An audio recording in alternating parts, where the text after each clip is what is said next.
I think coming back to a legal environment and a legal services environment at this stage in my career, it's just a reminder to me of how ableist the law profession can be. I think the idea that certain kinds of lawyers are not fit to practice law because of their lived experience with their disabilities is just a really dangerous concept. And I feel like a lot of the state bars have been slow to let go of this idea that part of their job is to weed out the defective lawyers and only have lawyers that are perfect.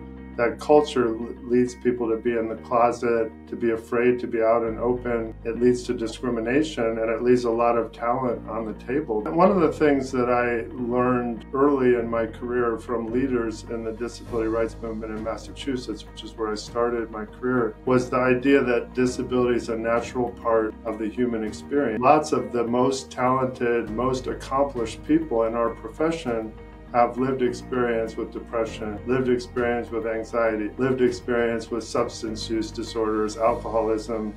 And, if we don't talk about that as part of the diversity of our profession, I think we're kind of ignoring the fact that there are lots of lawyers that have needs and some of them need accommodations at work, but they don't feel comfortable asking for accommodations because they're afraid they're going to experience discrimination. I think for most managers or leaders in a law firm or other environment, the best thing you can do is recognize how broad the definition of disability is and recognize that most people who are protected by the Americans with Disabilities Act do not have a disability that you can see. I think a lot of employers just assume that somebody who is a top performer is not struggling, and that's just not a safe assumption. When I first got my diagnosis of bipolar disorder, I thought I could not be a successful lawyer or a successful professional. I had to be around other people that helped me kind of relearn how to believe in myself with this long-term